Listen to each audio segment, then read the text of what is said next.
بسم اللہ الرحمن الرحیم رب اشرح لی صدری ویسر لی امری واحلل عقدۃ من لسانی یفقہوا قولی لک الحمد یا اللہ خلقتنا وہدیتنا وانقذتنا من النار الصلاة والسلام علیک یا رسول اللہ لقد بلغت الرسالہ وأدیت الامانہ ونصحت الامہ ومحوت الظلم وارشدتنا الى السنة والجماعة اما بعد فاعوذ باللہ من الشیطان الرجیم بسم اللہ الرحمن الرحیم ولا تلبسوا الحق بالباطل وتكتموا الحق وانتم تعلمون صدق اللہ العظیم وصدق رسوله النبی الکریم الامین ان اللہ وملائکتہ یصلون علی النبی یا ایھا الذین آمنوا صلوا علیہ وسلموا تسلیما الصلاۃ والسلام علیک یا سیدی یا رسول اللہ وعلی آلک واصحابک یا حبیب اللہ مولاي صلی وسلم دائما ابدا علی حبیبک خیر الخلق کلہم منزہ عن شریک فی محاسنہ فجوہر الحسن فیہ غیر منقاسم یا اکرم الخلق مالی من الوذ به سواک عند حلول الحادث العممی محمد تاج رسل اللہ قاطبۃ محمد صادق الاقوال والکلم محمد ذکرہ روح لانفسنا محمد شکرہ فرض علی الامم رب صلی وسلم دائما ابدا علی حبیبک خیر الخلق کلہم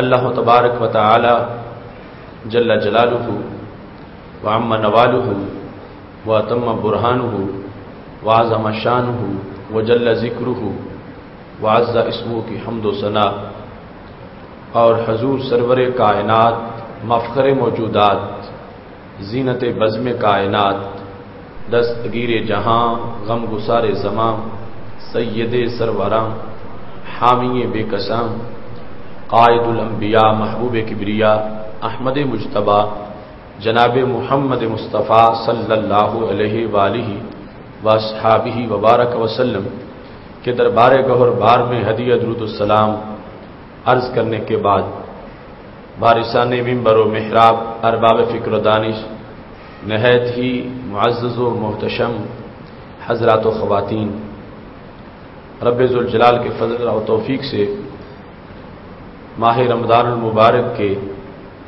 نور بھرے لمحات میں ادارہ صراط مستقیم پاکستان کے زیر اہتمام گوجرانوالا کی سرزمین پر ہم سب کو سالانہ فہم دین کورس کے اہم سیشن میں شرکت کی سعادت حاصل ہو رہی ہے۔ میری دعا ہے خالق کائنات جل جلالہ ہمارے روزانہ کے اس عمل کو اپنے دربار میں قبول فرمائے اور رب ذوالجلال ہم سب کو فہم دین کی مزید برکتیں عطا فرمائے۔ آج ہماری گفتگو کا موضوع ہے حق کی آڑ میں باطل۔ میری دعا ہے خالق کائنات جل جلالہ ہمیں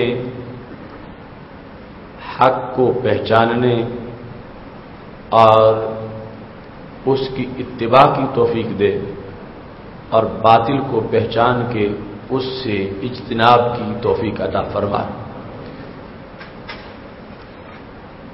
یقیناً انسان کی نجات کا مدار حق کی پیروی میں ہے اور باطل سے اجتناب میں ہے۔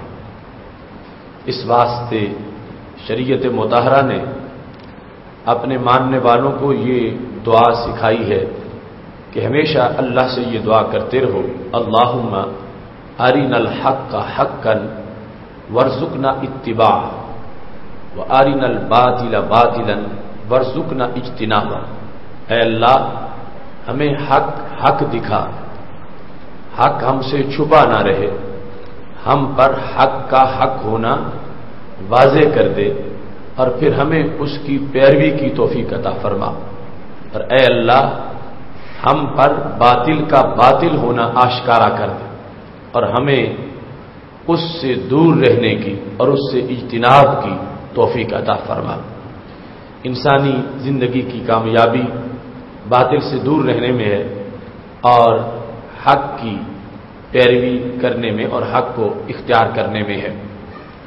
قرآن مجید برہان رشید میں رب ذوالجلال نے حق و باطل کے لحاظ سے جو اپنی طرف سے ہمیں تعلیم دی ہے، سورہ بقرہ آیت نمبر 42 ہے، رب ذوالجلال ارشاد فرماتا ہے وَلَا تَلْبِسُوا الْحَقَّ بِالْبَاطِلِ، حق کو باطل کے ساتھ نہ ملاؤ، وَتَكْتُمُوا الْحَقَّ وَأَنْتُمْ تَعْلَمُونَ، اور دانستہ حق کو نہ چھپاؤ۔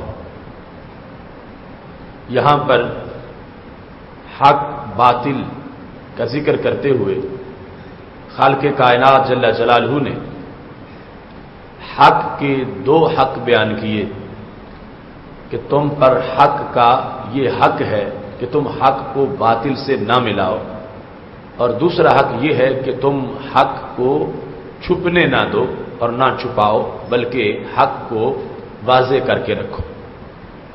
ہم اللہ کے اس قرآن کے مخاطب ہیں۔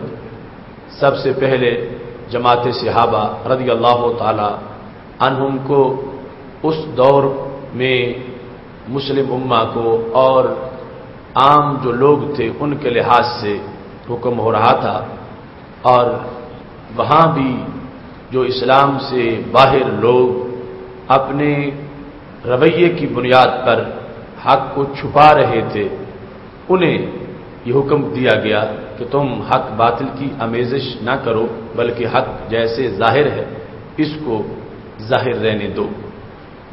شروع سے ہی کچھ لوگوں نے اپنا باطل کا دھندا چلانے کے لیے حق کو استعمال کیا، اور حق کی آڑ میں بیٹھ کر انہوں نے حق کے خلاف سازشیں کی، حق کا نام استعمال کر کے انہوں نے معاذ اللہ حق کو لوٹنا چاہا، اور حق کے پردے کے نیچے انہوں نے اپنے باطل کو نشو و نما دینا چاہی، چونکہ اللہ علیم بذات الصدور ہے، اور اس امت میں جو اس کو اس انداز کا کچھ لوگوں کی وجہ سے نقصان ہونا تھا، تو خالق کائنات جل جلالہ نے پہلے ہی متنبع کر دیا، اور حق آشنائی اور حق شناسی کے لیے اور پھر حق کے دفاع اور حق پر پہرا دینے کے لیے رب ذوالجلال نے اس امت کی ڈیوٹی لگائی۔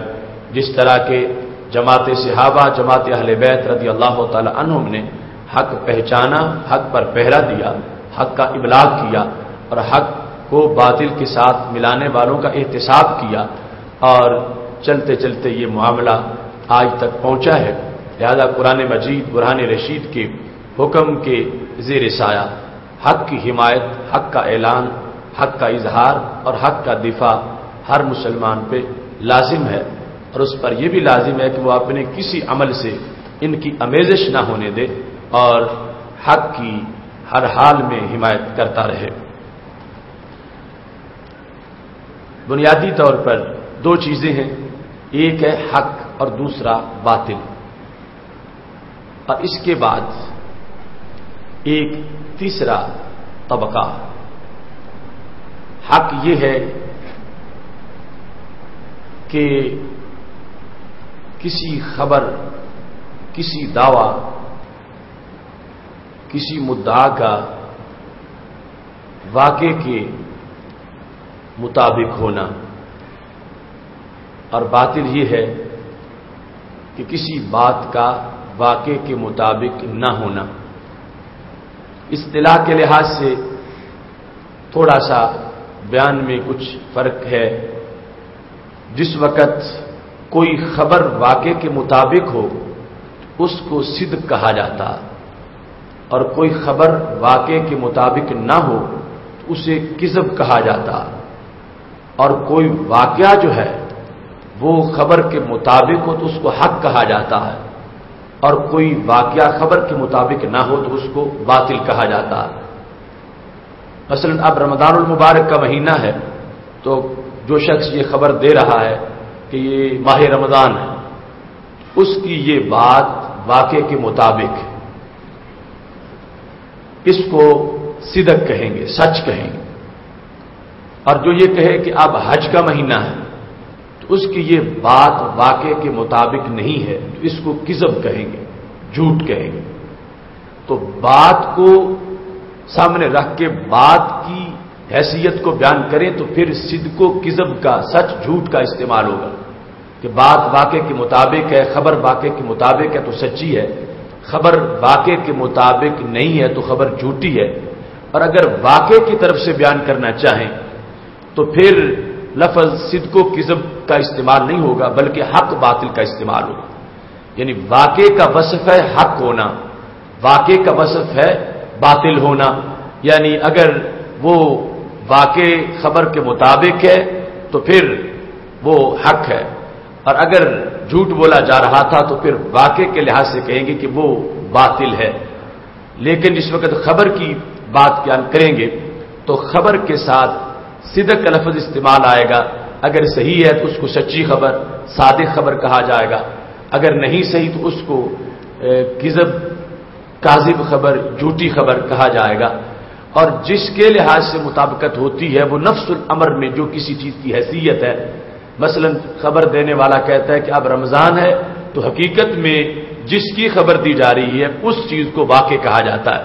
جو کہتا ہے کہ اب حج کا مہینہ ہے تو یہ خبر میں جس کے بارے میں خبر دی جا رہی ہے اس کو واقع کہا جاتا ہے، اور واقع کی پھر حیثیت دیکھ کر اس پر حکم لگایا جاتا ہے.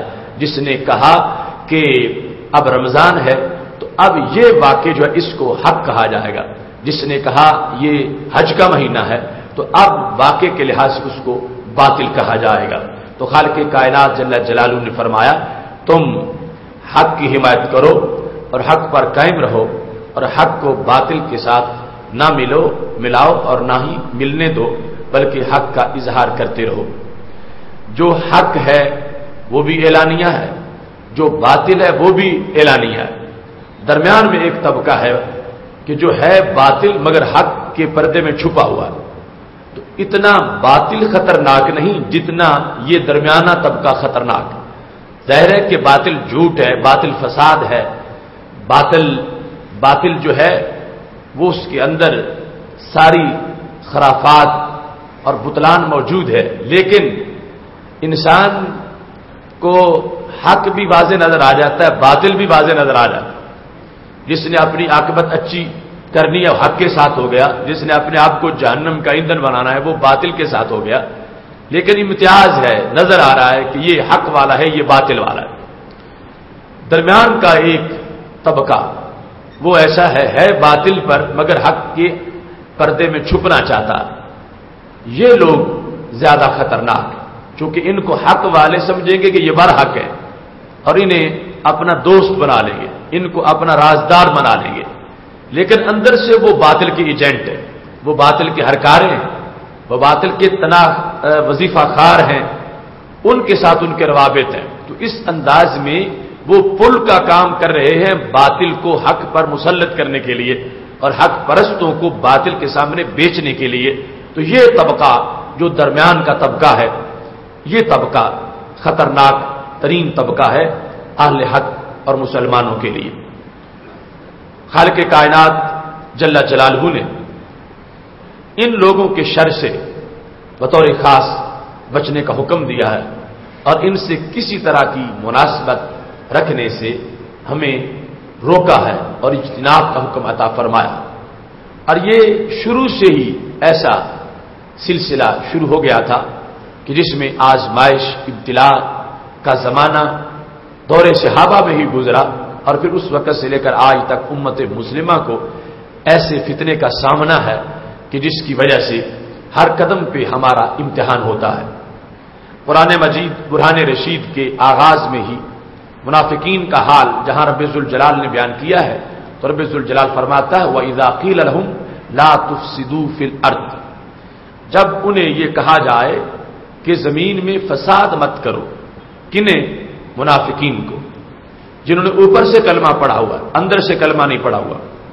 تو اللہ نے کہا کہ جب انہیں یہ کہا جائے کہ تم فساد مت کرو تو آگے سے وہ کیا کہتے ہیں؟ قالوا انما نحن مصلحون، کہ ہم تو اصلاح والے ہیں، ہمارے اندر تو فساد نام کی کوئی چیز ہی نہیں ہیں، چوٹی کے فسادی ہر وقت فساد کرتے ہیں۔ لیکن جب انہیں کہا جائے کہ فساد کیوں کرتے ہو، فساد نہ کرو، تو آگے سے وہ جواب دیتے ہیں کہ ہم اصلاح والے ہیں، اور اس طرح کا جواب دیتے ہیں کہ ہمارے اندر تو فساد نام کی کوئی چیز ہے ہی نہیں۔ انما کا استعمال ہے، صرف جواب نہیں دیتے نحن مصلحون، انما نحن مصلحون جو کلمہ حسر ہے، یعنی وہ بڑا شدت والا جواب اور اپنی پوری صفائی دیتے ہیں کہ تم اچھے لوگ ہو، ہمیں فسادی سمجھتے ہو، انما نحن مصلحون، ہم تو اصلاح والے، ہمارے اندر تو فساد نام کی کوئی چیز نہیں ہے۔ یہ طبقہ اس وقت بھی موجود تھا، ایک طرف مومن ہے دوسری طرف کافر ہے، اور درمیان میں یہ فسادی طبقہ ہے۔ اللہ نے ان کا ذکر کرتے ہوئے قرآن مجید کے آغاز میں زیادہ آیتیں ان کے بارے میں نازل فرمائی، جو سمپل کافر تھے ان کے بارے میں تھوڑی آیتیں، اور یہ جو درمیان کا طبقہ تھا، جو مسلمانوں اور کافروں کے بیچ منافقین کا طبقہ تھا، رب ذوالجلال نے ان کے رد کے لیے زیادہ آیات نازل فرمائی کہ ان کو پہچاننا اور پھر ان سے دور رہنا، اس کی جو اہمیت ہے وہ امت پر واضح ہو جائے۔ اب یہ تو اس نص قطعی سے، نغمہ جبریل سے، کتاب لا ریب سے ثابت ہوا کہ اس طرح طبقے تین ہیں، ایک ہے حق پرستوں کا، دوسرا ہے باطل پرستوں کا، اور تیسرا وہ باطل جو حق کی آڑ میں موجود ہے باطل، لیکن کہتے ہیں آمنا، ہم ایمان لائے۔ ایک تو وہ ہے نا کہ وہ کہتے ہیں ہم نہیں لائے ایمان، اعلانیہ ننگے کہتے ہیں ہم ایمان نہیں لائے، وہ واضح کافر۔ لیکن یہ درمیان میں مخنث طبقہ ہے فکری طور پر کہ یہ کہتے ہیں آمنا، ہم ایمان لائے، لیکن اندر دل میں کفر موجود ہے۔ ان لوگوں کی عادتیں کیسی ہیں کہ جب ان کا فساد واضح ہو جائے اور ان کو کوئی فسادی کہے تو یہ اپنے اوپر یہ الزام لینے کو تیار ہی نہیں کہ ہم فسادی ہیں، بلکہ وہ اپنے مخالفین کو فسادی کہنے کی کوشش کرتے ہیں۔ انما نحن مصلحون، ہم تو اصلاح والے ہیں، فساد کرنے والا کوئی اور ہوگا، ہم اصلاح پسند ہیں، اصلاح والے ہیں۔ تو قرآن مجید برہان رشید کی اس سچی خبر سے یہ پتہ چلا کہ یہ باطل جو حق کے روپ میں چھپ جاتا ہے، یہ پوری کوشش کرتا ہے کہ میں چھپا رہوں اور میرے چہرے سے پردہ کوئی نہ ہٹائے۔ ان کو جب کہا جائے اللہ کے قرآن کے مطابق کہ تم جھوٹے ہو، فسادی ہو، تو وہ آگے چپ نہیں کرتے، وہ پھر بھی بولتے ہیں، جواب دیتے ہیں۔ یہ اپنے لیے لازم سمجھتے ہیں کہ ہم کیوں اپنے آپ کو جھوٹا سننے کے بعد چپ کریں، وہ جواب دینے کی کوشش کرتے ہیں، اور جواب میں ایسا جواب دینے کی کوشش کرتے ہیں انما نحن مصلحون۔ انما کلمہ حسر یہاں پر لایا گیا کہ وہ یہ بتانا چاہتے ہیں کہ ہم تو 1% بھی فسادی نہیں، ہم تو 100% اصلاح کرنے والے ہیں۔ اب رب ذوالجلال نے اس کے بعد اپنا قول پھر صادر فرمایا۔ جس وقت انہوں نے یہ جواب میں کہہ دیا کہ ہم تو اصلاح والے ہیں، تو رب ذوالجلال حق پرستوں کو یہ طریقہ بتاتا کہ جب یہ چھپے ہوئے جو ہے باطل کے لوگ حق کے پردے کے اندر ایسا کہیں تمہارا یہ کام نہیں، تم چپ کر جاؤ، کہ چونکہ اب وہ اپنی بڑی صفائی پیش کر رہے ہیں لہذا ہم اگرچہ دل سے نہ مانیں لیکن چپ کر جائیں، تو اللہ تعالیٰ فرماتا ہے نہیں، الا انہم هم المفسدون، وہ ہی فسادی ہے، ولکن لا یشعرون، لیکن ان کو شعور نہیں ہے کہ ہم فسادی۔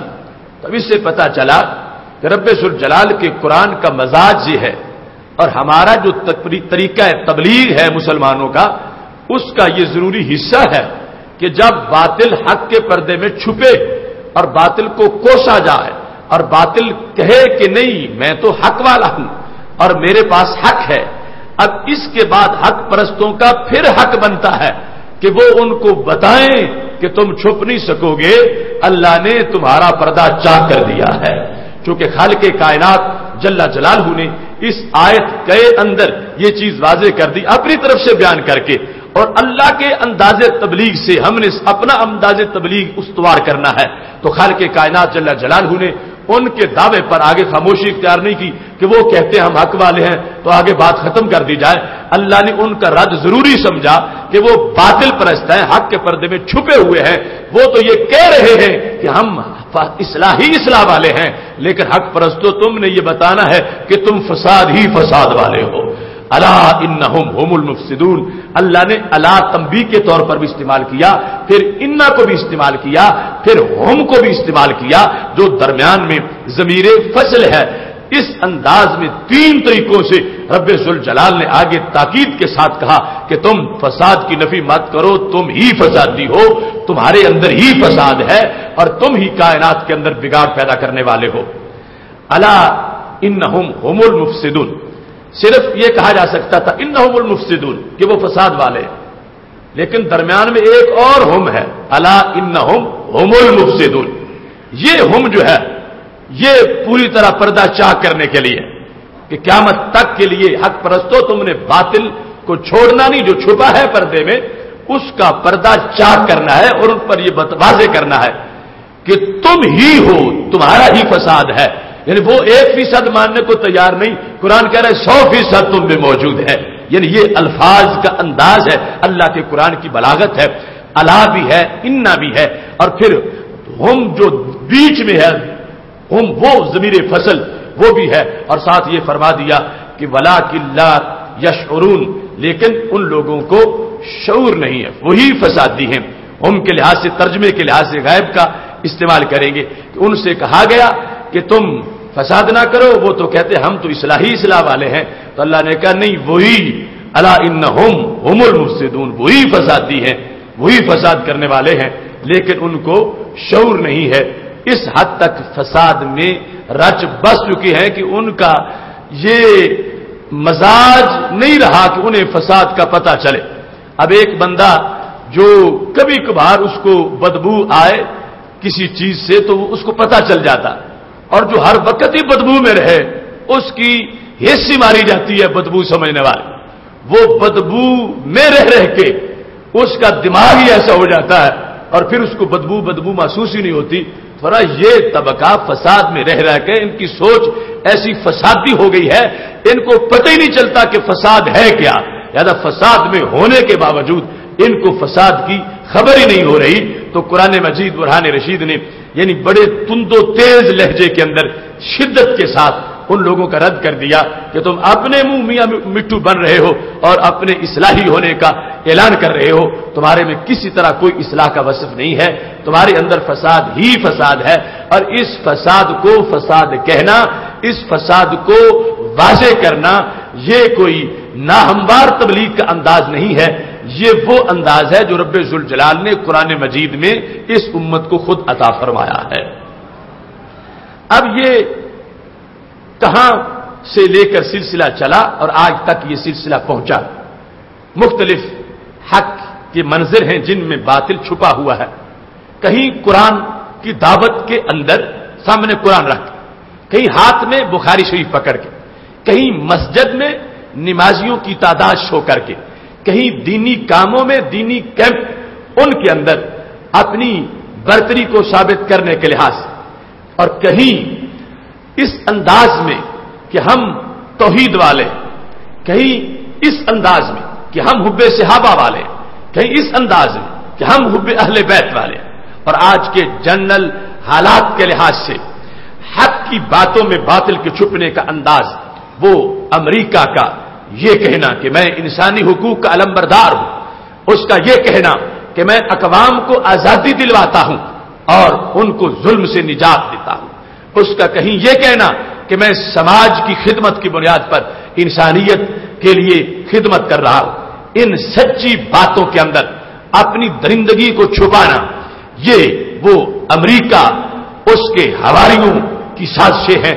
اور ایسے ہی پھر اپنی انانیت اپنی وحشت کو شریعت کا نام دے کر اور امریکہ کی مخالفت کا جو حق ہے اس میں اپنے باطل کو چھپا کر ملک میں دھماکے کرنا اور مسلمانوں کے سر دھڑ جدا کرنا اور مسلم امہ کے خون سے کھیلنا، یہ سارے مختلف روپ ہیں اس زمانے تک کہ جہاں باطل حق کے پردے میں چھپنے کی کوشش کر رہا ہے.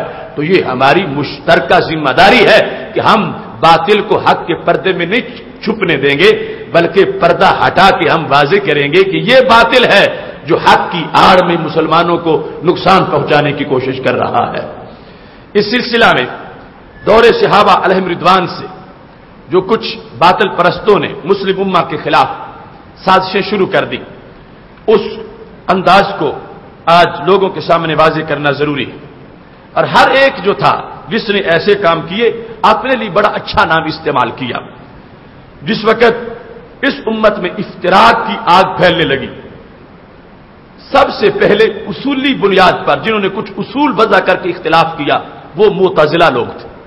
اگرچہ ان سے پہلے رافضی اختلاف کر چکے تھے، لیکن وہ بے ہوش طبقہ بس یہودیت کے ایک انگیخت پر مسلمانوں میں متحرک ہو گیا، اور ان کے پاس آغاز میں ہی آیات کے اتنے واضح دلائل نہیں تھے جتنے معتزلہ نے اپنی طرف سے بنا رکھے تھے.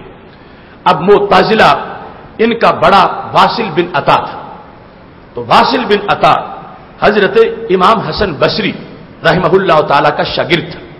تو حضرت امام حسن بصری کے پاس بحث ہو رہی تھی کہ جو بندہ کبیرہ گناہ کرتا ہے اس کی حیثیت کیا ہوتی ہے. تو اہل سنت و جماعت کا یہ عقیدہ ہے کہ کبیرہ گناہ کرنے والا بندہ مجرم ہے، فاسق ہے، فاجر ہے، مگر کافر نہیں ہے. کبیرہ گناہ کرنے کی وجہ سے ایمان نہیں نکلے گا، ایمان رہے گا، کمزور ہو جائے گا ایمان، مگر اس بندے کو مسلمان ہی سمجھا جائے گا. مثال کے طور پر جس بندے نے ایک نماز چھوڑی تو اس نے کبیرہ گناہ کیا، اب مجرم ہے کہ اس نے نماز چھوڑی. جس نے روزہ چھوڑ دیا یعنی نہیں رکھا، مجرم ہے کہ اس نے ایک فرض کو ترک کیا، مگر ہم اسے کافر نہیں کہیں گے، ہم اس کو فاسق کہہ سکتے ہیں، گناہگار کہہ سکتے ہیں، ہم اس کو کافر نہیں کہہ سکتے کیونکہ ایمان اس کا برقرار ہے، عمل کے لحاظ اس میں کمزوری آ گئی. امام حسن بصری جب یہ موقف پیش کر رہے تھے تو وہ شاگرد جس کا نام واصل بن عطا تھا وہ ڈٹ گیا. تو اس نے کہا نہیں، یہ جو کبیرہ کا مرتکب ہوتا ہے یہ مومن نہیں ہوتا، کبیرہ کرنے والا بندہ مومن نہیں رہتا، ایمان اس کا ختم ہو جاتا ہے. آگے معتزلہ کہتے ہیں کافر بھی نہیں بنتا. یہ نہیں، عجیب ان کا مذہب ہے. وہ مومن اور کافر کے درمیان ایک ایریا مانتے ہیں کہ جہاں رہنے والا نہ مومن ہوتا ہے نہ کافر ہوتا ہے. خارجی طبقہ جو پیدا ہوا تو انہوں نے کہا کہ مومن نہیں رہتا، کافر بن جاتا ہے. خارجی عقیدہ کے لوگ، ان کے نزدیک ایک نماز کا تارک بھی کافر ہو چکا ہے. ہمارے نزدیک منکر نماز کافر ہے، جس نے نماز کے بارے میں کہہ دیا کہ میں انکار کرتا ہوں، نماز کوئی چیز نہیں، تو وہ منکر قرآن ہو گیا، پھر ایمان کی بنیاد پر دائرہ اسلام سے نکل گیا. لیکن جو مانتا ہے اور اس کی نماز رہ گئی، پڑھ نہ سکا، گناہگار ہے، مگر وہ کافر نہیں ہے. تو معتزلہ نے کہا کہ وہ مومن نہیں رہا، کافر نہیں بنا. خوارج نے کہا مومن نہیں رہا، کافر بن گیا ہے. اہل سنت نے کہا وہ فاسق ہے، وہ مومن ہے اور ایمان سے خارج نہیں ہوا اور نہ ہی کافر بنا ہے. یہ ایک علمی بحث تھی. ہمارے پاس اس میں قرآن مجید کی سینکڑوں آیات کے دلائل موجود ہیں، نصوص قرآن اور سنت کی، کہ جس سے واضح طور پر جن لوگوں سے کوئی ایسا جرم ہوتا ہے اللہ نے ان پر بھی مومن کا لفظ بولا. وَإِن طَائِفَتَانِ مِنَ الْمُؤْمِنِينَ اقْتَتَلُوا، مومنوں میں سے دو دھڑے اگر آپس میں لڑ پڑے، اب آپس میں قتال کرنا حرام ہے، تو اس کے باوجود اللہ نے کہا مومن ہی ہے. تو پتہ چلا کہ کبیرہ گناہ سے ایمان ختم نہیں ہوتا، کمزور ہوتا ہے، بندہ مومن ہی رہتا ہے. لیکن یہ معتزلہ نے کہا مومن نہیں رہتا اور خوارج نے کہا کافر بن جاتا ہے. یہ اختلاف کی آگ تھی. دلائل کی روشنی میں آغاز میں دور صحابہ علیہم رضوان اور یہ حضرت امام حسن بصری رحمہ اللہ تعالی کے دور میں جو حضرت علی رضی اللہ تعالیٰ عنہ کے شاگرد ہیں، تابعین میں ہم ان کا تذکرہ پہلے سن بیٹھے ہیں۔ اب جس وقت واصل بن عطا نے ہٹ درمی کی اور مجلس سے اٹھ گیا تو حضرت امام حسن بصری نے کہا قد اعتزل عنا، یہ اب ہم سے جدا ہو گیا ہے۔ تو اس اعتزال سے ان کو معتزلہ کہا جانے لگا، نام معتزلہ پڑ گیا۔ آج تک باطل فرقوں کی لسٹ میں تم معتزلہ کا نام پڑھتے ہو، یہ پہلا دن تھا کہ استاد نے کہا اعتزل عنا، یہ ہم سے جدا ہو گیا، اب علیحدہ ہو گیا ہم سے۔ تو اس علیحدگی کی بنیاد پر پورا فرقہ بنا جس کو معتزلہ سے تعبیر کیا جاتا ہے، جن کے ساتھ ملتا جلتا دوسرا فرقہ خوارج کا فرقہ ہے جو دور صحابہ میں بن چکا تھا۔ اب اہل سنت وہ صحابہ کے نقش قدم اس زمانے سے جنہوں نے اس مسئلے میں بھی کہا کہ کبیرہ گناہ کا مرتکب مومن ہی رہتا ہے، اگرچہ ایمان اس کا کمزور ہوتا ہے لیکن وہ کافر نہیں ہوتا، فاسق ہوتا ہے۔ اب یہاں سے جس وقت ان کو معتزلہ کہا جانے لگا، یہ جو پارٹی واصل بن عطا کی تھی، تو انہوں نے اپنا نام لوگوں کو کیا بتایا؟ انہوں نے کہا ہمارا نام ہے اصحاب العدل والتوحید، ہم توحیدی ہیں۔ یعنی اب باطل چھپا توحید کی آڑ میں دور صحابہ سے حضرت حسن بصری کے علیحدہ ہونے والا وہ طبقہ جنہوں نے آگے پورا مسلک جھوٹ پر بنایا، نام انہوں نے کیا رکھا؟ انہوں نے اپنا نام اصحاب عدل رکھا اور اپنا نام انہوں نے اصحاب توحید رکھا۔ آج بھی عدل اور توحید دونوں ناموں کا ان کے چیلوں نے استعمال کیا، وہ صوفی محمد کا نظام عدل ہو یا وہ توحید کا نعرہ ہو۔ اصحاب العدل والتوحید اس وقت دور تابعین میں اس صحابہ کے قرب میں معتزلہ اپنے لیے یہ نام استعمال کر رہے تھے اور اس میں اپنے آپ کو توحیدی شو کر رہے تھے۔ اور اصحاب عدل یعنی ان کے نزدیک عدل اس لیے ہے کہ ہم نے حق ادا کر دیا ہے کہ جس بندے نے گناہ کیا اب اللہ پر لازم ہے کہ اللہ اس کو جہنم کا عذاب دے، اللہ پر لازم ہے، یہ لازم کرتے کرتے رب پر کہتے ہیں یہ عدل کی ہم بات کر رہے ہیں، اس واسطے باقی لوگ عدل والے نہیں ہیں، ہم عدل والے ہیں۔ اور ساتھ اپنے آپ کو اصحاب توحید کہا کیونکہ ہمارا عقیدہ اہل سنت و جماعت کا یہ ہے کہ اللہ کی صفتیں بھی قدیم ہیں، اللہ خود بھی قدیم ہے، اس کی صفتیں بھی قدیم ہیں۔ قدیم کا مطلب وہ نہیں جو تم اپنے اردو میں لفظ قدیم بولتے ہو کہ فلاں عمارت بڑی قدیم ہے، یہ ایک مجازن بولا جاتا ہے۔ قدیم جو کل تم نے تقریر میں سنا واجب الوجود، قدیم وہ ذات ہے جو ازلی ابدی ہو، ازلی ہو، ابدی ہو، دائمی ہو، ہمیشہ سے ہو، اور وہ اللہ کی ذات۔ اللہ قدیم ہے شرعی طور پر، باقی مخلوق قدیم نہیں، اگرچہ صدیوں پہلے ان کی ولادت ہوئی ہو یا کسی کو بنایا گیا ہو۔ مثلا آسمانوں کو بھی ہم قدیم نہیں کہہ سکتے، زمینوں کو قدیم نہیں کہہ سکتے، شریعت میں صرف اللہ قدیم ہے۔ اب اللہ قدیم ہے اور تعدد قدماء ناجائز، اس بنیاد پر معتزلہ اس میدان میں آ گئے۔ انہوں نے کہا کہ اللہ کی صفتیں بھی ہم قدیم نہیں مانیں گے، کیونکہ قدیم تو ایک ذات صرف ایک، ہم صفتیں بھی قدیم نہیں مانیں گے۔ تو اس بنیاد پر انہوں نے اپنے آپ کو رب کی محبت کا شو کیا کہ ہم صرف رب کو قدیم مانتے ہیں، ہم اس کی صفتوں کو بھی قدیم نہیں مانتے۔ اور ان کم فہموں کو یہ پتہ نہ چلا کہ اگر صفتوں کو قدیم نہیں مانیں گے تو پھر رب ہوگا، صفتیں نہیں ہوں گی تو پھر رب کو احتیاجی لازم آئے گی، معاذاللہ رب کو محتاج ماننا پڑ جائے گا، پھر رب ذوالجلال میں معاذاللہ عیب ماننے پڑیں گے۔ مثال کے طور پر علم اللہ کی صفت ہے اور ہم کہتے ہیں صفت قدیم ہے، جب سے اللہ اس وقت سے علم بھی ہے اس کا، وہ کہتے ہیں نہیں اللہ کی صفت قدیم نہیں ہے، تو پھر ان کے نزدیک کیسا ہوگا کہ اللہ تو ہوگا مگر اس کو علم نہیں ہوگا، اللہ تو ہوگا مگر اس کو علم نہیں ہوگا۔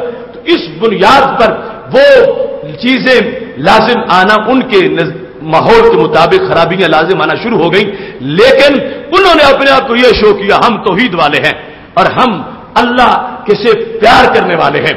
ہمارے اسلاف نے صحابہ و اہل بیت اور ہمارے جو علمی سلسلوں کے آغاز کے لوگ ہیں وہ دور تابعین میں انہوں نے واضح کیا کہ رب ذوالجلال بھی قدیم ہے، اس کی صفتیں بھی قدیم ہیں، اس واسطے کہ اگر صفتیں حادث ہوں تو جو محل حوادث ہو وہ خود حادث ہوتا ہے، تو اللہ حادث نہیں ہے، اللہ قدیم ہے، اللہ کسی کا محتاج بھی نہیں ہے، اس کی صفتیں ازلی ہیں، ابدی ہیں، دائمی ہیں، اور جو نعرہ اور عقیدہ ہے کہ اللہ کے سوا کوئی قدیم نہیں ہے، صفتوں کو قدیم ماننے سے کوئی خرابی لازم نہیں آتی، اس واسطے کہ اللہ کے سوا کوئی قدیم نہیں ہے، اس کا مطلب یہ ہے کہ اس کے سوا کوئی ذات قدیم نہیں ہے، تو ہم نے ذات قدیم نہیں مانی، ہم نے تو صفات قدیم مانی ہیں۔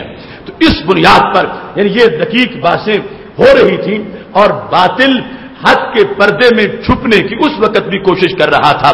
ہمارے اس وقت کے اسلاف نے اس پردے کو چاک کیا اور واضح کیا کہ یوں رب کی محبت کا دعویٰ کر کے، یوں توحید کا نام استعمال کر کے باطل کے عقیدوں کو چھپایا نہیں جا سکتا۔ اللہ کا فضل ہے، اس وقت بھی نام جن لوگوں نے اصحاب توحید کا، توحیدی ہونے کا استعمال کیا، ان کے مقابلے میں اہل سنت تھے جنہوں نے واضح کیا کہ اگر توحید کا مطلب بیان ہو سکتا ہے تو زبان اہل سنت سے ہو سکتا ہے، اور رسالت کے مفہوم کی ترجمانی ہو سکتی ہے تو زبان اہل سنت سے ہو سکتی ہے۔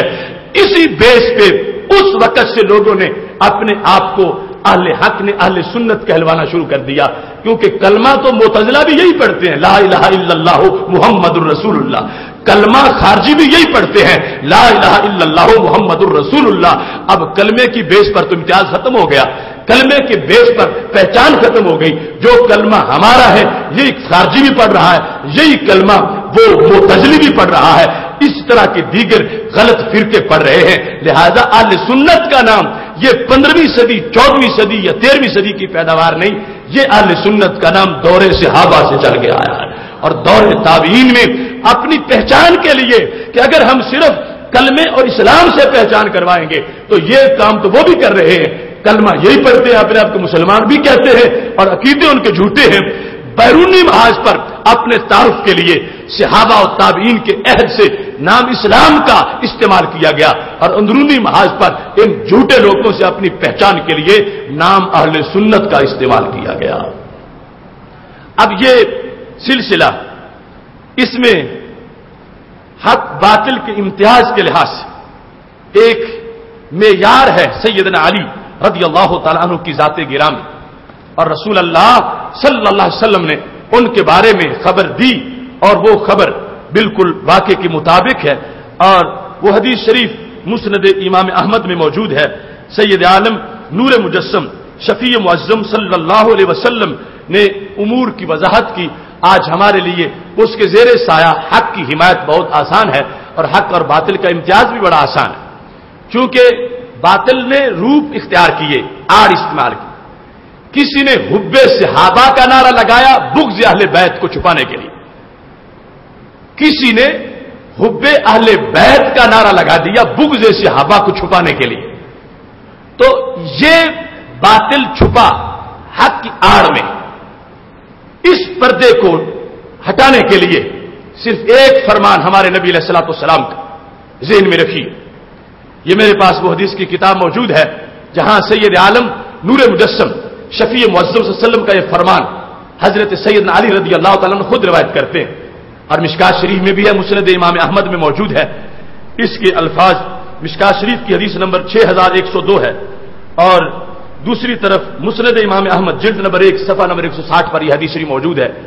حضرت سیدنا علی رضی اللہ تعالیٰ عنہ کہتے ہیں، قال رسول اللہ صلی اللہ علیہ وسلم فی کا مثل من عیسیٰ، اے علی تجھ میں ایک خوبی یا ایک وصف، ایک مثال حضرت عیسیٰ علیہ السلام والی ہے۔ نبی علیہ السلام نے حضرت علی رضی اللہ تعالی عنہ کے بارے میں مستقبل میں جو کچھ ہونا تھا سب کچھ سامنے رکھ کر، اور تمہارے اندر ایک پہلو حضرت عیسیٰ علیہ السلام والا ہے۔ کس طرح؟ فرمان ابغضتہ الیہود حتی بہاتوا امہ واحبتہ النصارى حتی انزلوہ بالمنزلۃ التی لیست لہ۔ حضرت عیسیٰ علیہ السلام کے بارے میں لوگوں کا رویہ دو طرح کا تھا۔ کس طرح؟ فرق کچھ بغض میں جل رہے تھے، کچھ محبت میں مر رہے تھے۔ حضرت عیسیٰ علیہ السلام کے بارے میں سرکار نے فرمایا دو طرح کی لوگوں کی رائے تھی بگڑنے والوں کی۔ ایک کون سی؟ ابغضتہ الیہود، یہودی حضرت عیسیٰ علیہ السلام کے بغض میں جل رہے تھے، اور حضرت عیسیٰ علیہ السلام کی سچی شان بھی نہیں مان رہے تھے، یہاں تک کہ انہوں نے حضرت عیسیٰ علیہ السلام کے نسب پر معاذاللہ اعتراض کر دیا. بہاتو امہ، انہوں نے حضرت پاک مریم علیہ السلام پر الزام لگا دیا. حضرت عیسیٰ کی دشمنی میں یہودی حد سے بڑھ گئے، بغض میں مارے گئے، اور انہوں نے حضرت مریم علیہ السلام پر بھی تنقید کر دی اور ان کے پاک کردار پر بھی الزام لگا دیا. اور دوسری طرف ہمارے نبی علیہ الصلوۃ والسلام فرماتے ہیں نصارہ نے حب عیسیٰ کا نعرہ لگایا مگر حب عیسیٰ میں غلو کر گئے اور جو حد تھی اس سے آگے چھلانگ مار گئے. اور کہاں تک انزلوہ بالمنزلۃ التی لیست لہ، وہ حضرت عیسیٰ علیہ السلام کو وہ کچھ ماننے لگے جو رب نے شان نہیں دی تھی. جو بغض والے تھے جو شان ہے وہ نہیں مانتے، اور جو محبت میں غلو کرنے والے تھے جو نہیں وہ بھی بیان کرتے ہیں. اور کہاں تک ان کو لے گئے، یہاں تک کہ انہیں حضرت عیسیٰ علیہ السلام کو رب کا بیٹا کہنا شروع کر دیا. اب دو پارٹیاں حضرت عیسیٰ علیہ السلام کے بارے میں ہلاک ہو گئیں. درمیان والے جو ہیں وہ ہیں صراط مستقیم والے کہ جنہوں نے نہ بغض کیا ہے نہ غلو کیا ہے. جو شان رب نے دی ہے وہ مانی ہے، جو نہیں دی وہ نہیں مانی، وہ بچ گئے ہیں. دو سائیڈوں والے جو ہیں وہ ہلاک ہو گئے. میرے نبی علیہ السلام نے فرمایا علی یاد رکھنا تمہارے بارے میں ایسا ہوگا، سائیڈوں پہ دو طبقے آئیں گے، ایک تمہارے بغض والا اور دوسرا تمہاری محبت میں غلو والا. بچے گا وہ جو سیدھا سینٹر میں رہے گا، جو دی ہے شانیں ان کو مانے گا، جو نہیں دی ان کو نہیں مانے گا. نہ بغض ہوگا سینے میں اور نہ آوارہ گرد محبت ہوگی. وہی ہوگا جو شریعت نے بتایا ہے. اور جو اس سے ہٹ گئے تب وہ دونوں سائیڈوں والے تمہارے نام کی وجہ سے جہنم میں پہنچ جائیں گے. اب یہ انداز جو ہمارے نبی علیہ الصلوۃ والسلام نے بیان کیا حضرت عیسیٰ علیہ السلام کے حوالے سے حضرت علی رضی اللہ تعالیٰ عنہ کے لحاظ سے، حضرت علی نے اس پر خود آگے تشریح کی. فرمانے لگے یہلکو فیا رجلان، اور اب میرے بارے میں دو قسم کے بندے ہلاک ہو جائیں گے میری ذات کے حوالے سے. میری ذات کے حوالے سے دو قسم کے لوگ ہلاک ہو جائیں گے. پہلے کون؟ محب مفرط یقرزنی بما لیس فیہ، فرمایا میری محبت میں حد سے بڑھنے والے بھی میری وجہ سے جہنمی بن جائیں گے. محب مفرط، صرف محب نہیں، محب تو ہم بھی ہیں، محب کے ساتھ مفرط کی قید لگائی کہ جو محبت میں حد سے بڑھنے والا ہے، ہوگا اندر کفر اوپر علی علی کرتا رہے گا، ہوگا قرآن کا باغی پردہ علی علی کی محبت کا ہوگا سنت کا سرکش اوپر غلاف حب علی کا چڑھایا ہوا ہوگا. تو حضرت علی رضی اللہ تعالیٰ نے اپنی زبان سے کہا یہلک فیہ رجلان، میرے بارے میں ہلاک ہو جائیں گے محب مفرط یقرزنی بما لیس فیہ، وہ میرا دیوانہ کہ جس نے محبت میں شریعت سے خلاف ورزی کر دی اور غلو کر گیا. کیسے؟ فرمایا مجھے وہ کچھ کہتا ہے جو رب نے مجھے نہیں بنایا، میری وہ شانیں بیان کرتا ہے جو رب نے مجھے عطا نہیں کی. تو یہ بندہ وہ ہے کہ جو میری محبت کے غلو کی وجہ سے جہنمی بن جائے گا. اور دوسری طرف فرمایا مبغض، میرے بغض کا مارا ہوا، جو میرا نام سنے تو جل جاتا ہے، اس کو میری شان سے دکھ ہوتا ہے، وہ میرے فضائل جو رب نے دیے ہیں ان فضائل کو بھی سننا پسند نہیں کرتا، اس کے کلیجے میں میرا بغض موجود ہے. فرمایا یحملہ شنآنی الا ان یبہتنی، وہ میری دشمنی اسے مجبور کرتی ہے کہ وہ مجھ پر کوئی الزام لگا دے، مجھ پر اتہام کرے، بہتان باندھے. تو فرمایا مجھے میرے غیب دان رسول صلی اللہ علیہ وسلم نے بتایا ہوا ہے کہ تمہارے اندر عیسیٰ علیہ السلام والا پہلو موجود ہے، کچھ تمہارے بغض میں مارے جائیں گے، کچھ محبت کی خرابی میں مارے جائیں گے، بچیں گے تمہارے معاملے میں وہ جو محبت کے صراط مستقیم پہ چلنے والے ہوں گے. اب یہاں پر دو طبقوں کی نشاندہی جو ہوئی اس میں ایک محبت والا. اب آج لوگ یہ سمجھتے ہیں کہ ہم نے صرف حب علی کا لفظ بولا تو سب کچھ ہضم ہو جائے گا، شریعت کی ساری خلاف ورزیاں معاف ہو جائیں گی. ہم نے صرف حب علی کا لفظ بول دیا کہ ہم جو کچھ کر رہے ہیں حب علی میں کر رہے ہیں، ہمیں کوئی مواخذہ نہیں ہوگا. تو حضرت علی نے کہا کہ میں تو ایسے لوگوں کا ہاتھ نہیں پکڑوں گا، کیونکہ میں نے تو اپنے خون سے شریعت کو آگے پروان چڑھایا جنگوں میں حصہ لے کر. اس بنیاد پر آج شریعت کی خلاف ورزی کو اگر حب علی کہا جائے تو یہ باطل ہے جو حق کے پردے میں چھپا ہوا ہے، اور حب علی کے پردے میں یہ حضرت علی سے دشمنی کا ایک طریقہ ہے. اگرچہ اس کا نام کوئی ماتم رکھے، اس کا نام کوئی اپنی طرف سے وہ حب علی کے اندر شریعت کے خلاف ورزی کے سارے کاموں میں رکھے، وہ شام کلندر کی صورتحال ہو یا وہ اس طبقے کی دھمالوں اور ملنگوں کے انداز ہو یا صحابہ کو گالیاں دینے کی ان کی گندی عادت ہو یا قرآن مجید کے نظام اسلام کے خلاف بولنے کی شرارت ہو، یہ سارے کے سارے لوگ جو اس اپنے پورے جرم کو حب علی کے خلاف میں لپیٹنا چاہتے ہیں، حضرت علی نے کہا میرا ان لوگوں سے کوئی تعلق نہیں ہے، میری محبت بندے میں فسق پیدا نہیں کرتی، اللہ کی شریعت سے پیار پیدا کرتی ہے. اس بنیاد پر سلسلہ ان کے زمانے میں شروع ہو گیا. تو حضرت سیدنا علی رضی اللہ تعالی عنہ نے اس سلسلہ میں اپنا بھرپور کردار پیش کیا. ذہبی نے سیر اعلام النبلاء میں لکھا ہے، یہ جلد نمبر 2 صفحہ نمبر 231 ہے. جاء اناس الی علی رضی اللہ تعالیٰ عنہ، ایک ملنگوں کا گروپ آ گیا حضرت علی رضی اللہ تعالیٰ عنہ کے پاس. آ کر انہوں نے یہ کہا انت ہوا، جس طرح ملنگ رمز کی باتیں کرتے تو ہی ہے وہ، تو ہی ہے وہ، تو ہی ہے وہ، انت ہوا انت ہوا، یہ نعرے لگانے انہوں نے شروع کر دیے. اب حب علی میں نعرے لگا رہے ہیں، یہ ظاہر کرنا چاہتے ہم تمہارے ملنگ ہیں، دیوانے ہیں. انت ہوا انت ہوا. آپ نے جب یہ سنا تو کالا من انا، بتاؤ میں ہوں کون؟ کہ تو انت ہوا، تو ہی وہ ہے، تو ہی وہ ہے، مجھے کیا بنا رہے ہو؟ کس کے بارے میں میرے بارے میں کہہ رہے ہو کہ میں وہ ہوں؟ انت ہوا، تم وہ ہو، تم وہ ہو. من انا، میں کون ہوں؟ مجھے کس کے ساتھ ملا رہے ہو؟ میرا نام بول کے مجھے کیا کہہ رہے ہو کہ میں کون ہوں؟ یہ مجھے بیان کرو. تو ان ملنگوں نے دوبارہ کہا انت ہوا انت ہوا، تم ہی وہ ہو، تم ہی وہ ہو، تم ہی وہ ہو. یہ اپنی زبان سے کہتے جا رہے تھے، ایسے جس طرح کہ آج کی قوالیاں ان لوگوں نے گھڑی ہوئی ہیں. انت ہوا تم ہی وہ ہو، تم ہی وہ ہو.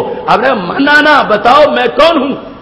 مجھے کس کے ساتھ ملا رہے ہو؟ کس کی ذات کو سامنے رکھ کے مجھے وہ کہہ رہے ہو کہ میں وہ ہوں؟ اب ان لوگوں نے کہا انت ہوا، چونکہ ایسے لوگ بدمست اپنی طرف سے بڑے رمز شناس بنے ہوتے ہیں کہ ہم ہمارے جانتے، حقائق جانتے ہیں. ہر طریقے کو غصہ آ گیا. دوسری بات پہ ویلکم، تم تباہ ہو جاؤ، من آنا، بتاؤ میں کون ہوں؟ کہ تو انت ہوا، تم وہ ہو، تم وہ ہو، تم ہلاک ہو جاؤ، مجھے بتاؤ مجھے کیا کہہ رہے ہو؟ تو جس وقت حضرت علی رضی اللہ تعالی عنہ نے یہ کہا غصے میں آ کے، اب بولے انت ربنا، تو ہمارا رب ہے. تو پتا چلا ہوا سے مراد رب لیا ہوا تھا. انت ہوا، تم ہو اللہ، تم ہو اللہ، اور مبہم لفظوں میں ہوا بول کر انت ہوا، تم ہو وہ رب.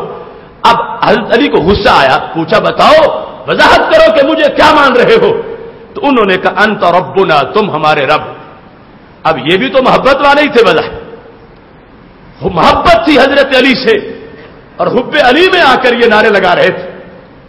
آج اتنا فساد اس نعرے کے زیر سایہ ہو چکا ہے. قرآن سے غداری، شریعت سے غداری، یہاں تک بدبخت خطیب یہ کہنے لگے جو کچھ بھی ہو جاؤ، یہودی ہو، عیسائی ہو، صرف حب علی ہونی چاہیے، تم جنت میں چلے جاؤ. یہودیت، عیسائیت بھی حب علی لپیٹ لے گی. تم جتنے بھی شریعت کے باغی بنے رہو، حب علی ہونی چاہیے، تم جنت میں چلے جاؤ گے. یہ ہے وہ اثرات سرکار نے پہلے خبر دے دی تھی کہ مطلقاً حب علی اس پر کوئی نہ جائے. حب علی وہ معتبر ہے جس پر شریعت نے مہر لگائی ہوئی ہے. اب یہ بھی تو کہہ رہے تھے حضرت علی کے سامنے کہ ہم ہیں اصل محب جنہوں نے رب مان لیا ہے، دوسرے تو چھوٹے محب ہیں۔ اب حضرت سیدنا علی رضی اللہ تعالیٰ عنہ نے جس وقت یہ لفظ سنے تو وہ علی ہیں، وہ شریعت کے تابع ہیں، وہ رسول اللہ صلی اللہ علیہ وسلم کے غلام ہیں، وہ شریعت کی خلاف ورزی کیسے برداشت کر سکتے تھے؟ وہ کوئی ایسے پیر تو نہیں کہ کہیں چلو اچھی شان میری بیان ہو رہی ہے، بڑا مرتبہ ہو رہا بیان۔ آج کل یہ مرض آ گیا، بیماری آ گئی کہ اس طرح کی خلاف شرع باتیں جب ہو جاتی ہیں تو کچھ پیر، کچھ اس طرح کے طبقے کے لوگ جن کا طریقت شریعت کے ساتھ، اہل سنت کے مزاج کے ساتھ کوئی تعلق نہیں، چپ کر کے بیٹھے رہتے ہیں، ان کے مرید، ان کے ماننے والے ان کو جو کچھ بھی کہتے رہے، جہاں تک اٹھا کے لے جاتے رہے، وہ آگے بولتے نہیں۔ یہ میں اہل سنت کے تصوف کی بات نہیں کر رہا، یہ رافضیوں کے چرنے میں چرنے والوں لوگوں کی باتوں کی بات کر رہا ہوں۔ اب یہ بھی تو کہہ رہے تھے حضرت علی کے سامنے کہ ہم ہیں اصل محب جنہوں نے رب مان لیا ہے، دوسرے تو چھوٹے محب ہیں۔ اب حضرت سیدنا علی رضی اللہ تعالیٰ عنہ نے جس وقت یہ لفظ سنے تو وہ علی ہیں، وہ شریعت کے تابع ہیں، وہ رسول اللہ صلی اللہ علیہ وسلم کے غلام ہیں، وہ شریعت کی خلاف ورزی کیسے برداشت کر سکتے تھے؟ وہ کوئی ایسے پیر تو نہیں کہ کہیں چلو اچھی شان میری بیان ہو رہی ہے، بڑا مرتبہ ہو رہا بیان۔ آج کل یہ مرض آ گیا، بیماری آ گئی کہ اس طرح کی خلاف شرع باتیں جب ہو جاتی ہیں تو کچھ پیر، کچھ اس طرح کے طبقے کے لوگ جن کا طریقت شریعت کے ساتھ، اہل سنت کے مزاج کے ساتھ کوئی تعلق نہیں، چپ کر کے بیٹھے رہتے ہیں، ان کے مرید، ان کے ماننے والے ان کو جو کچھ بھی کہتے رہے، جہاں تک اٹھا کے لے جاتے رہے، وہ آگے بولتے نہیں۔ یہ میں اہل سنت کے تصوف کی بات نہیں کر رہا، یہ رافضیوں کے چرنے میں چرنے والوں لوگوں کی باتوں کی بات کر رہا ہوں۔ اہل سنت کی طریقت میں کوئی ایسا امر نہیں ہے کہ جس میں ہو اور آگے ٹوکا نہ جائے۔ یہ وہاں کے گندے اثرات ہیں کہ جس کی بنیاد پر کہا جاتا ہے مبہم لفظوں میں اور بڑی بڑی ناجائز اور غلط باتیں کہہ دی جاتی ہیں، اور سب کچھ یہ ان جلسوں کی آڑ میں ہو رہا ہے، وہ خواہ جشن مولود کعبہ کی شکل میں ہو، خواہ وہ شام کلندر کی شکل میں ہو، خواہ وہ حب اہل بیت کے انداز کے جلسے اس خاص طبقے کے کیے جا رہے ہوں۔ اندر یہ شریعت کے ساتھ عداوت اور غداری کا ایک انداز جس میں واضح طور پر ایسے الفاظ بول دیے جاتے ہیں۔ حضرت سیدنا علی رضی اللہ تعالی عنہ نے جس وقت یہ لفظ سنے تو آپ نے فرمایا ارجعو، بک بک مت کرو، اب نہ کہنا ایسا، تم کیا بول رہے ہو، میرے سامنے یہ کہتے ہو، ارجعو، اس بات کو اب نہ بولنا۔ اب ملنگ تھے، انہوں نے انہوں نے کہا نہیں ہم تو کہیں گے، تم نے تو رکنا ہی ہے نا، تم تو عاجزی کر رہے ہو، ہم نے کہنا ہی ہے، انت ربنا، تم ہمارے رب ہو، انت ہوا، تم ہی وہی ہو۔ اب حضرت سیدنا علی رضی اللہ تعالیٰ عنہ نے کہا پھر تم نہیں رکو گے تو میری تلوار بھی نہیں رکے گی۔ تلوار مار کے سب کے سر اتار دیے۔ فرمایا علی شریعت کی غداری برداشت نہیں کر سکتا، علی کے سامنے حب علی کے پردے میں چور چھپ نہیں سکتا، علی کے سامنے حب علی کے پردے کے اندر دین کے غدار چھپ نہیں سکتے۔ تلوار مار کے ان کے سر اتارے، اور سر اتارنے کے بعد کہا اپنے غلام کمبر سے، کمبر اب گڑھا کھودو، اور گڑھا کھودنے کے ساتھ ساتھ فرمایا اس میں لکڑیاں بھرو، اور لکڑیاں رکھی بھرو، اب آگ لگاؤ۔ آگ جلنے لگی، فرمایا ان کو مار کے میں جلاؤں گا، یہ اس لائق نہیں کہ ان کو قبریں ملیں، یہ اس لائق نہیں کہ ان کے جسم کا احترام ہو، ان کو جلا دیا جائے آگ میں، اس واسطے کہ انہوں نے حب علی کا غلط مطلب استعمال کیا ہے۔ یہ سب کچھ ان کے سامنے ہوا، جو سند صحیح سے حضرت علی رضی اللہ تعالیٰ عنہ کا فیصلہ اور ان کا عمل ہمارے سامنے موجود ہے۔ لہذا آج تمہیں گمراہ کرنے کے لیے، چونکہ اہل سنت حب اہل بیت کے علمبردار ہیں، سینوں میں محبت موجود ہے، تو کچھ لوگ اس کو غلط استعمال کرنے کے لیے، ناجائز فائدہ استعمال کرنے کے لیے، چونکہ حب اہل بیت ہو لہذا حب علی کا تقاضا ہے کہ تم یوں بن جاؤ، ماتم کرو، کالے کپڑے پہن لو، رفضیوں کی مجلسوں میں چلے جاؤ، اور تم لال شہباز رحمہ اللہ تعالیٰ کے دربار پر جا کر تم شیعہ ہونے کی نظر مان لو۔ یہ سارے کے سارے خرافات، ان سے پردہ چاک کرنے کے لیے حضرت علی رضی اللہ تعالیٰ نے واضح کر دیا کہ کوئی بعد والا کہے گا تو اس کی زبان میں وہ اثر نہیں جو علی کی اپنی زبان میں اثر ہوگا۔ فرمایا میں واضح کر رہا ہوں، حب علی اس کی معتبر ہے جس حب علی پر شریعت مہر لگانے والی ہے. ایسے ہی رافضیوں کی کتابوں میں موجود ہے. انہوں نے کہا وحی لانے میں فرشتے سے غلطی ہو گئی اور وحی حق تھا. حضرت علی رضی اللہ تعالیٰ عنہ کا نبی اصل میں یہ تھے اور غلطی سے حضرت محمد صلی اللہ علیہ وسلم کی طرف فرشتہ چلا گیا. اب یہ حب علی نہیں، یہ جہنم کے شعلے ہیں. لوگوں نے حب علی میں سب کچھ ہضم کرنا اس کو جائز کر دیا. حضرت علی رضی اللہ تعالیٰ عنہ نے واضح کیا کہ سرکار نے حکم دیا تھا کہ تمہارے بارے میں دو پارٹیاں ہیں، تمہارے بارے میں نقصان میں جانے والی. خدا کا فضل ہے اہل سنت کا ان دونوں سے کوئی تعلق نہیں، اہل سنت صراط مستقیم والے ہیں. اب ایک پارٹی کا میں نے ذکر کیا. دوسری پارٹی حضرت علی رضی اللہ تعالیٰ عنہ کہنے لگے کہ وہ میرے بغض میں مارے جائیں گے، میری سچی شان بھی نہیں مانیں گے. اب حضرت علی رضی اللہ تعالیٰ عنہ خلیفہ راشد ہے اور خلیفہ چہارم ہے. ہم نے اپنے اس ماحول میں پاکستان میں ایک خون خرابہ جماعت جو بنی اور بگڑتی بگڑتی اب وہ دھماکوں تک پہنچی ہوئی ہے صحابہ کے نام پر. صحابہ کی محبت کا جھوٹا لیبل ظالموں نے استعمال کیا اور اپنے فسق و فجور کو بد باطنی بد عقیدگی کو حب صدیق اکبر میں انہوں نے سمیٹنا چاہا. ہمارے امام نے آواز جو بریلی سے دی تھی اس میں واضح کیا تھا کہ حب صدیق اکبر حب علی کے بغیر ہو ہی نہیں سکتی. اگر پہلے خلیفے عظیم ہیں تو پھر چوتھے بھی عظیم ہیں. اگر محبوب علیہ الصلوۃ والسلام کے گھر میں جن کی بیٹی ہے وہ عظیم ہے تو جن کے گھر سرکار کی بیٹی ہے وہ بھی عظیم ہے.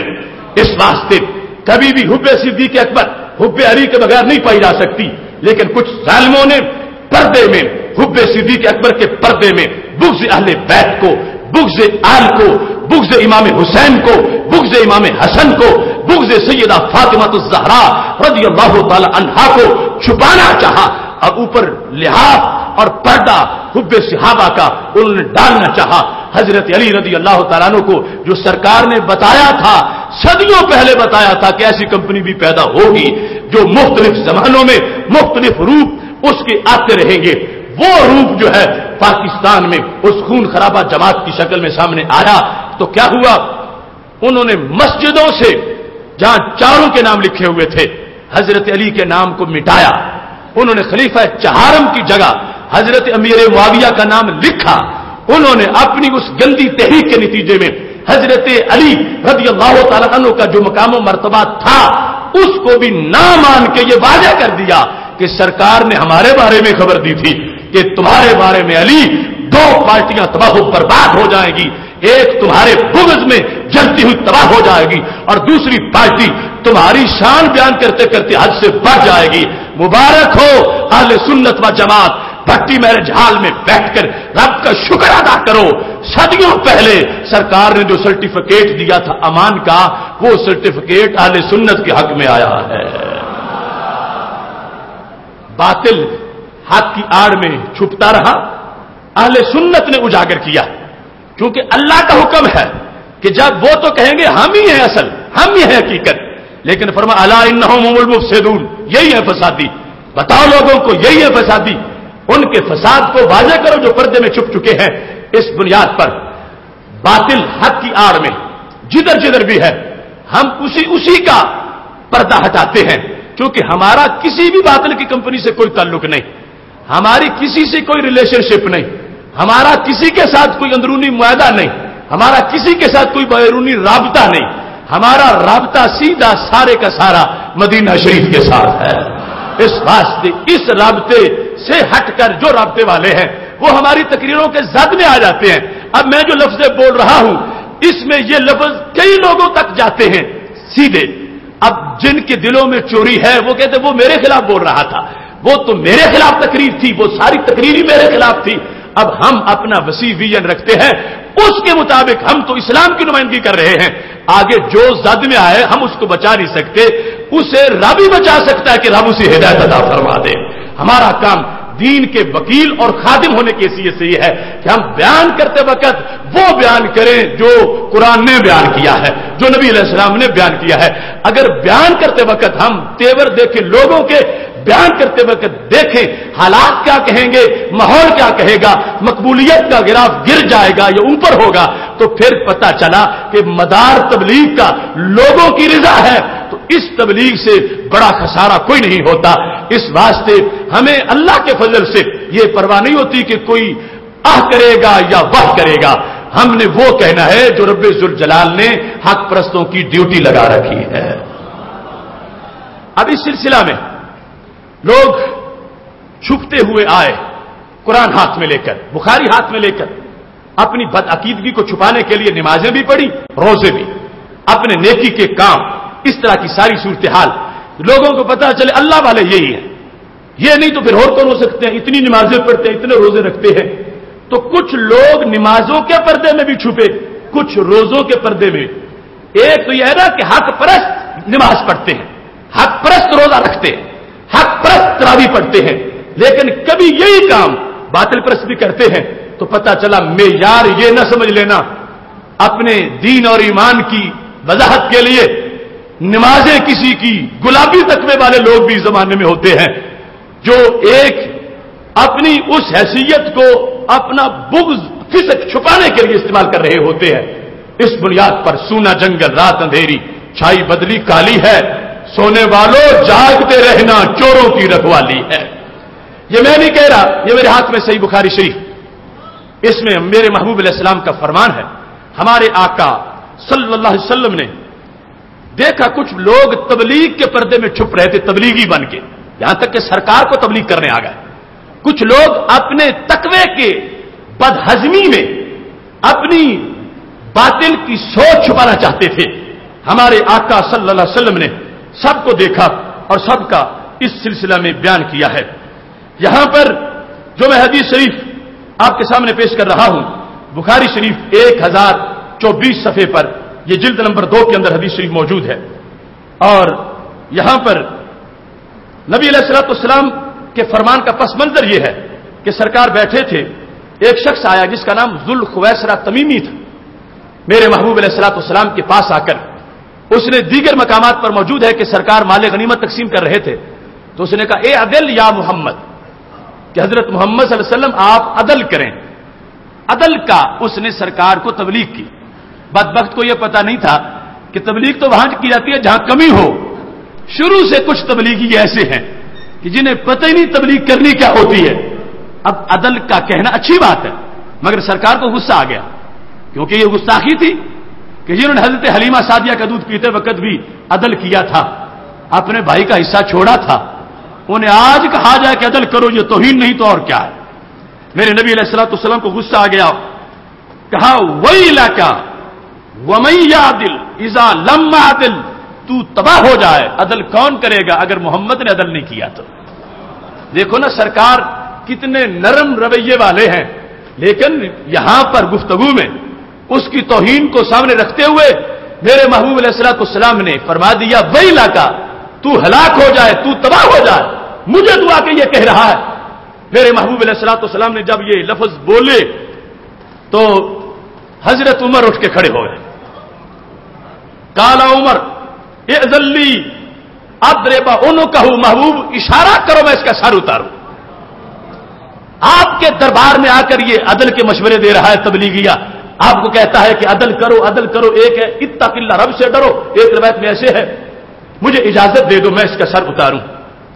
تو میرے نبی علیہ السلام نے فرمایا نہیں عمر، اس کے قتل کی اجازت نہیں۔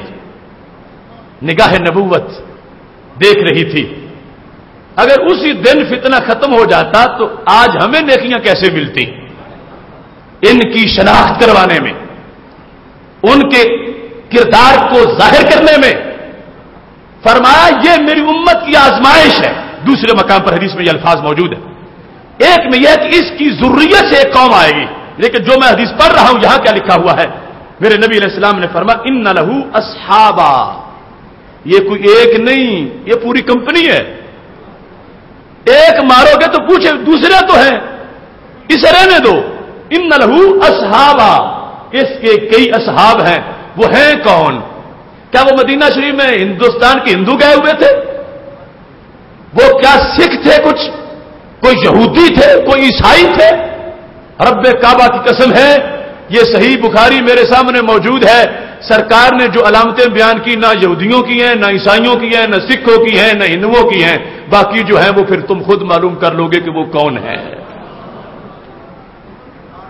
کہتے ہو فلاں نماز بڑی پڑھاتا ہے، فلاں قرات اچھی کرتا ہے، فلاں خطبہ اچھا دیتا ہے، فلاں کی مسجد میں نمازی بڑے ہوتے ہیں۔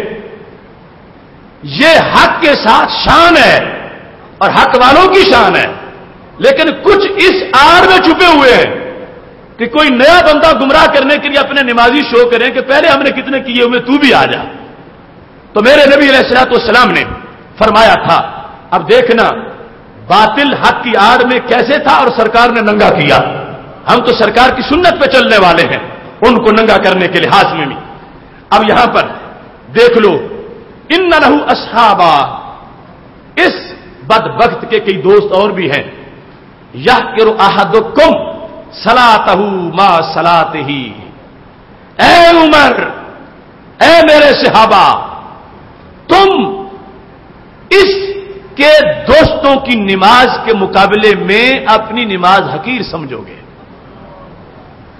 یحقر احدکم، تم سے ابا ہے نا، سامنے جو تھے، ہم تو بعد والے ہیں۔ اب آج تم اگر ان کے گلابی تقوی کو دیکھ کے بھٹک جاؤ تو یہ افسوس کا مقام ہے، سرکار نے تو ساری خبریں پہلے دے دی ہیں۔ صحابہ تم حقیر سمجھو گے اپنی نماز کو اس بندے کی کمپنی والوں کی نماز کے مقابلے میں، تو پتہ کیا چلا کہ باطل نماز کے پردے میں بھی چھپے گا، اور بڑی نمازیں، معمولی نہیں، معمولی میں تو چھپ نہیں سکے گا، بڑی نمازوں کا اظہار۔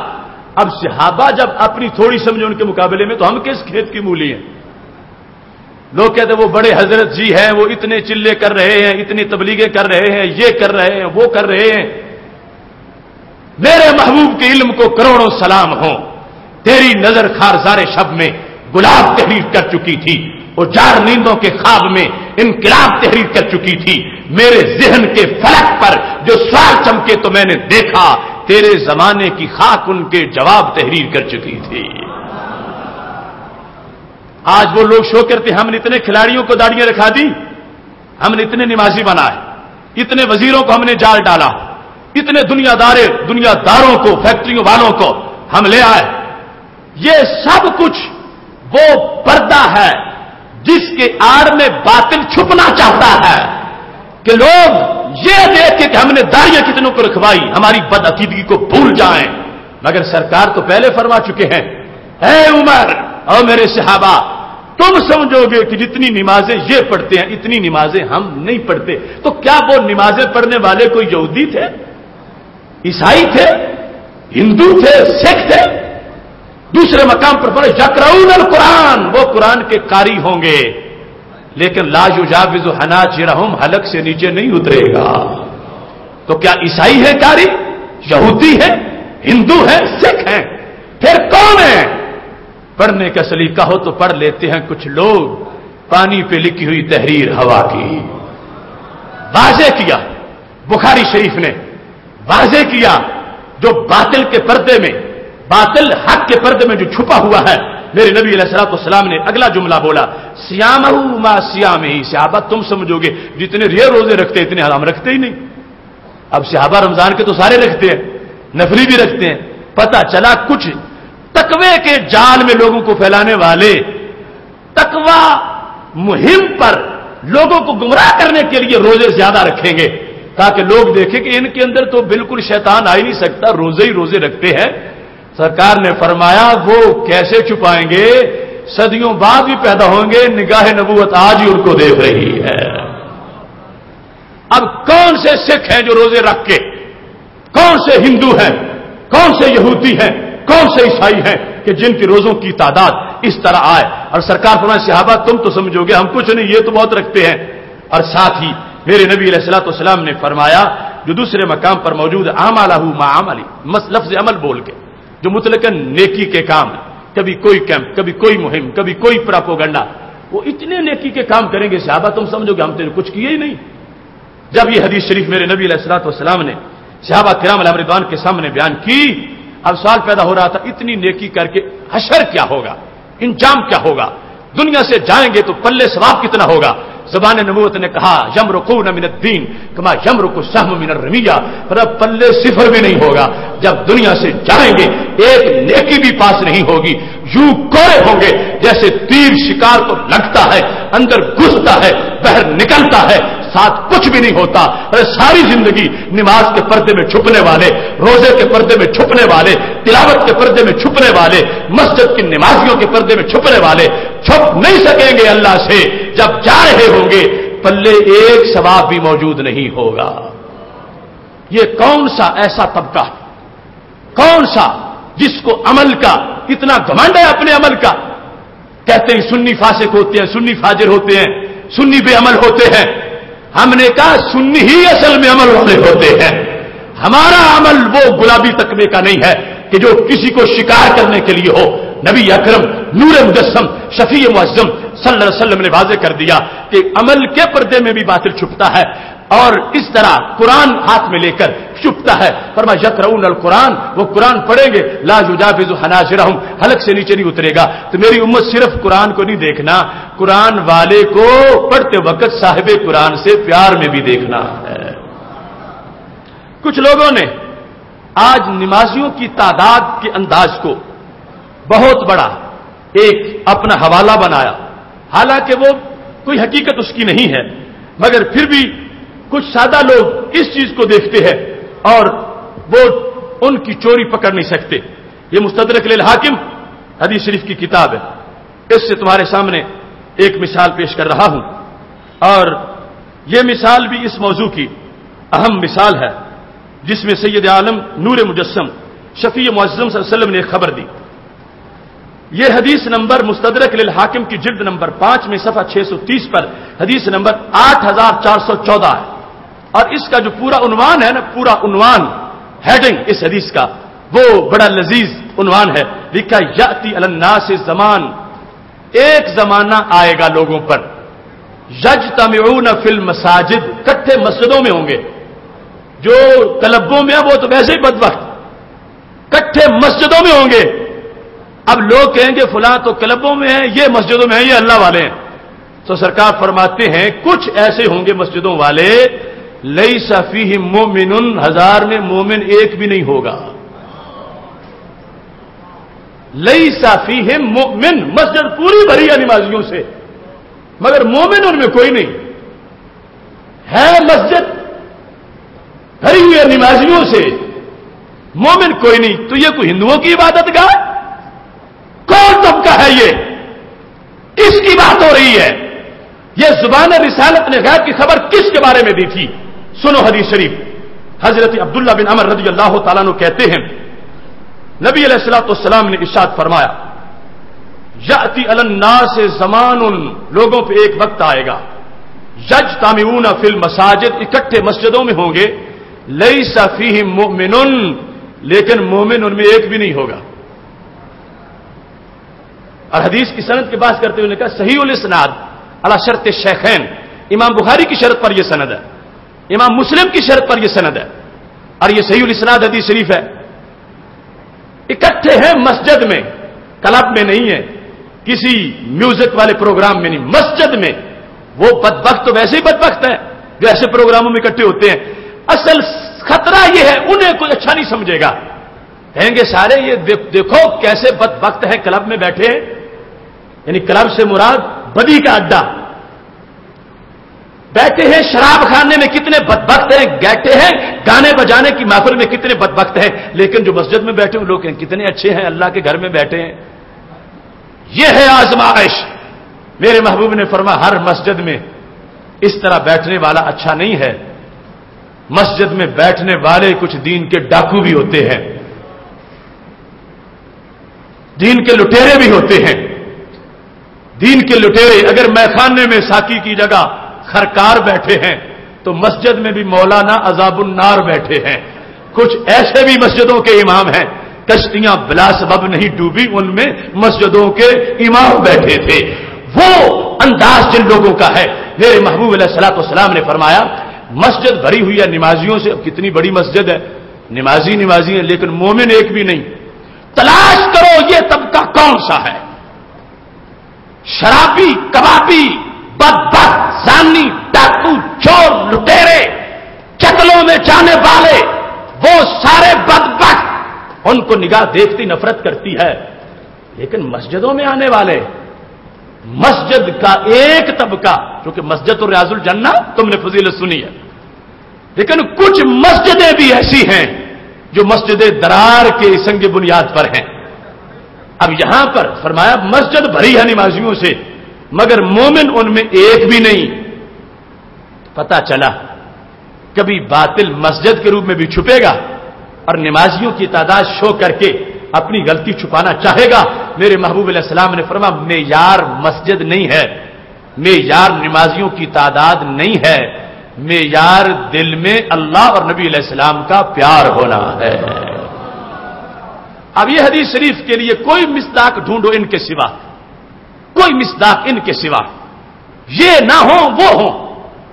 کوئی دنیا کے کسی علاقے کے لوگ، مسلمانوں سے باہر مسلمانوں کے اندر کوئی طبقہ آپ کو ایسا نہیں ملے گا.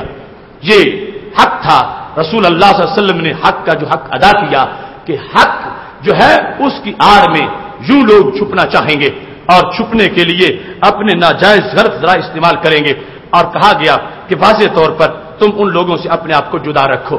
بخاری ہاتھ میں لے کر آج سمجھتے ہمارے پاس ایمان ہے، تو اس بخاری میں سرکار نے خبر دی تھی.